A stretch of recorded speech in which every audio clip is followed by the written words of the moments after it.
बिस्मिल्लाहिर्रहमानिर्रहीम अस्सलामु अलैकुम रहमतुल्लाह। Army chief general Asim Munir की ज़ेर सदारत जनरल हेडक्वार्टर्स यानी कि GHQ के अंदर इस्टेब्लिशमेंट की जो सबसे बड़ी कॉन्फ्रेंस होती है यानी कोर कमांडर्स कॉन्फ्रेंस मुनक्किद हुई और उसके अंदर जितने टॉप के जर्नल हैं, जो टॉप के मिलिट्री कमांड है, उन्होंने शिरकत की। और इस माहौल में जो आजकल पाकिस्तान के सियासी मुआशी आलमी सतह के ऊपर जो पाकिस्तान को चैलेंजेस दरपेश हैं, पाकिस्तान को जिन चैलेंजेस का सामना है, इस माहौल के अंदर इस तरह की कॉन्फ्रेंस का इनेकाद होना बहुत ही अहम है, बहुत ही अहम है। इसकी बड़ी अहमियत है। और ये जो टॉप मिलिट्री कमांड है, देखिए आज पाकिस्तान में जो 8 फरवरी 2024 के जो इंतखाबात हुए, जिस कदर वो मैनिपुलेट हुए या उनके अंदर जो धांधली की गई या उसके नतीजे में जो गवर्नमेंट आई है, एक तो उसको कोई भी इलेक्टेड गवर्नमेंट मानने को तैयार नहीं, उसको कोई भी नहीं मानने को तैयार नहीं कि ये एक मंतख़ब हुकूमत है, ये आवाम के वोटों की हुकूमत है, ये आवाम के मैंडेट की हुकूमत है। कोई भी आवाम में भी कोई मानने को तैयार नहीं और आलमी सतह के ऊपर भी मानने को कोई तैयार नहीं। अब इस चीज़ का एहसास, इस चीज़ का इदराक और इस चीज़ की रियलाइजेशन पाकिस्तान के इस्टेब्लिशमेंट, ख़ास तौर पर army chief general Asim Munir को हो चुकी है। उन्होंने ख़ुद मुशाहिदा कर लिया, उन्होंने ख़ुद देख लिया फेस टू फेस कि किस तरह से शहबाज शरीफ जो है वो जलील हो रहा है, किस तरह से शहबाज शरीफ ना सिर्फ खुद जलील हो रहा है बल्कि पाकिस्तान को भी जलील करवा रहा है। तो ये तो उन्होंने खुद देख लिया है कि पाकिस्तान आलमी सतह के ऊपर जो इस वक्त तन्हाई का शिकार है, पाकिस्तान जो इस वक्त आइसोलेशन का शिकार है आलमी सतह के ऊपर, और पाकिस्तान को आलमी सतह के ऊपर जिस किस्म के मसाइल का सामना है, जिसमें ये वाले मसाइल शामिल हैं, आपकी ट्रेड नहीं होती, आपके साथ कोई एग्रीमेंट नहीं होता, आपके लोन एग्रीमेंट नहीं होता, फिर उसके बाद आपके कोई यहाँ पर इन्वेस्टमेंट करने को तैयार नहीं, मोहम्मद बिन सलमान से लेकर UAE के शेख ज़ायद अल नहयान, उसके बाद चाइना, उसके बाद IMF, अमेरिका, यूरोपियन ताकतें, ये तमाम के तमाम ममालिक अब पाकिस्तान के साथ कोई किसी किस्म का एग्रीमेंट करने को तैयार नहीं। ये है आलमी सतह के ऊपर सूरत हाल। और वो सब जानते हैं कि ये इलेक्टेड गवर्नमेंट नहीं है, और इस वक्त पाकिस्तानियों को भी पता है, इस्टेब्लिशमेंट को भी पता है कि ये इलेक्टेड गवर्नमेंट नहीं है। इस वजह से ये जो इस तरह की कोर कमांडर्स कॉन्फ्रेंस होती है, ये असल में एक फ़ैसला कुन किरदार अदा करती है। यानी अब डिसीजन पावर इनके हाथ में है, इनके हाथ में सब कुछ है, इनके हाथ में तमाम ताकत है।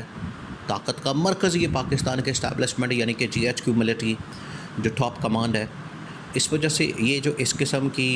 जब भी कॉन्फ्रेंस होती है तो उसकी बड़ी अहमियत, और तमाम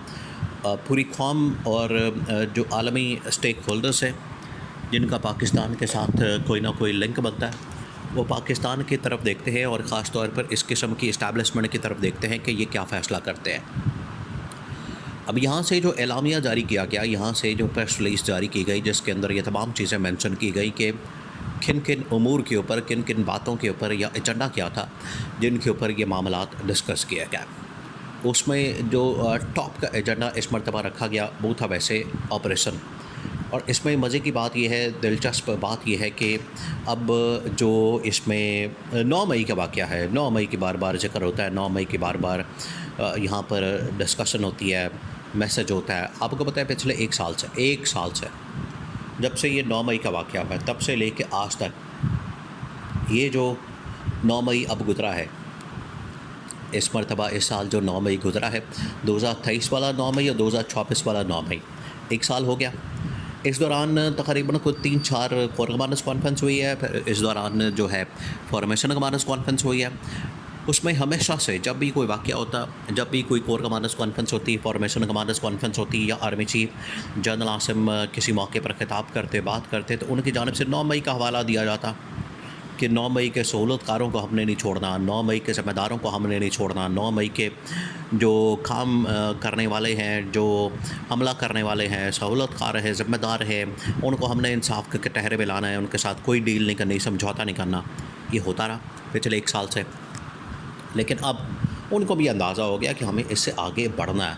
हमें इससे आगे निकलना है। ये जो गवर्नमेंट है, ये जो हुकूमत है, ये पाकिस्तान को जिस तरीके से तबाही और बर्बादी की तरफ लेकर जा रही है, अगर हमने इसको सपोर्ट करते रहना है, इसकी हिमायत करते रहना है, तो ये हमें डबो के छोड़ेगी। जिस तरह से कहते हैं कि हम तो डूबे हैं सनम, तुझे भी ले डूबेंगे। तो ये हुकूमत तो ख़ुद शरीफ ख़ानदान, जरदारी ख़ानदान तो ख़ुद डूब चुका है। इनके पास अब आखिरी सहारा जो है वो इस्टेब्लिशमेंट का बचता है कि इस्टेब्लिशमेंट के कदमों पर चढ़ कर ये इक़्तिदार में आते हैं। तो ये इस्टेब्लिशमेंट ने सोचा है कि ये ना हो कि ये हमें भी साथ लेकर डूबे, हमें इनसे अपने आप को अलहदा करना है, डिस्टेंस करना है, डिटैच करना है और अपने आप को अलग करना है। एक तो ये पॉलिसी फैसला हुआ है, सेकंड ये कि ऑपरेशन के मतलब बात हुई, थर्ड ये कि इसमें अब 9 मई का बिल्कुल भी ज़िक्र नहीं किया गया, 9 मई को बिल्कुल भी मेंशन नहीं किया गया। 2-3 चीज़ें डिस्कस की गई, जिसमें एक तो जो पाकिस्तान के अंदर ऑपरेशन और दूसरा ये कि पाकिस्तान में जो डिजिटल दहशतगर्दी है। अब ये एक नई टर्मिनोलॉजी इन्होंने इंट्रोड्यूस करवाई है। असल में जो डिजिटल दहशतगर्दी है, आपको पता है पाकिस्तान के अंदर और पाकिस्तान से बाहर बहुत सारे ऐसे ब्लॉगर्स बैठे हैं जो कि मुसलसल पाकिस्तान के इस्टेब्लिशमेंट के ऊपर, पाकिस्तान की हुकूमत के ऊपर, हुकूमत वक्त के ऊपर मुसलसल तनकीद करते हैं। चले, उनकी तो बात समझ में आती है कि जिस तरीके से वो बात करते हैं, पाकिस्तान के इस्टेब्लिशमेंट को, पाकिस्तान की रियासत को निशाना बनाते हैं, तो उनका तो कोई सद्दबाब किया जा सकता है, उनका तो कोई हल निकाला जा सकता है, उनको तो किसी तरह से रोका जा सकता है। लेकिन कम से कम जो पाकिस्तान के अंदर मौजूद हैं सहाफ़ी या पाकिस्तान के अंदर जो यूट्यूबर्स, ब्लॉगर्स और जो सहाफ़त कर रहे हैं, आप उनको तो कम से कम इज़हार राय की आज़ादी दें, आप उनको तो कम से कम आज़ादी दें, उनको तो फ्रीडम दें, उनको तो आप अपना एक्सप्रेस करने का, बात करने का मौका दें। उनके ऊपर अगर आप इस तरह के हत्या के इज़्ज़त के कवानीन मरियम नवाज़ की जानिब से या शहबाज शरीफ की जानिब से या और इस तरह की हुकूमतों की जानिब से बनाए जाते हैं, वो तो उल्टा पाकिस्तान के गले पड़ जाएंगे और उसका फ़ायदा नहीं होगा, नुकसान होगा। इस वजह से जो ये अब स्ट्रैटेजी और हिकमत अमली अपनाई गई है, इसका मतलब इनको सोचना होगा। जहाँ तक बात है 9 मई के ऊपर जो ज़िक्र नहीं किया गया, तो ये बड़ा पॉजिटिव साइन है। ऑपरेशन, बिल्कुल ऑपरेशन, जहाँ मिलिट्री इस्टेब्लिशमेंट ने इसके ऊपर गो हट दिया, ग्रीन सिग्नल दिया। अब ये जो मामला ये जाना है APC के अंदर, अब ये मामला जाना है ऑल पार्टीज़ कॉन्फ्रेंस के अंदर। अब जो सिविलियन लीडरशिप है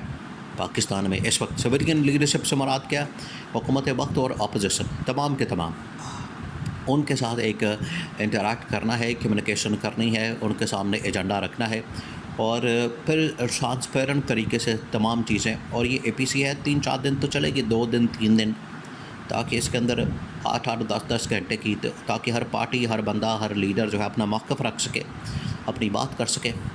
तो ये एक अब टास्क जो है सिविलियन लीडरशिप को दिया गया। मिलिट्री इस्टेब्लिशमेंट ने जो अपना मौक़िफ़ है वो सामने रख दिया, बता दिया, और अब ये मामला चला गया सिविलियन लीडरशिप के पास कि वो क्या फ़ैसला करती है। लेकिन 9 मई के मुकदमात में या 9 मई के वाक़यात के मतलब तो कम से कम क्लियर हो चुका है कि अब इस्टेब्लिशमेंट का इंटरेस्ट उसमें नहीं, लेकिन जो ये मौजूदा हुकूमत शहबाज शरीफ की, इसकी जानिब से जो नए चैलेंजेस डाले गए हैं उनके ऊपर ज़्यादा फोकस है और इससे निकालने के लिए पाकिस्तान मिलिट्री इस्टेब्लिशमेंट ने अज़म ज़ाहिर किया।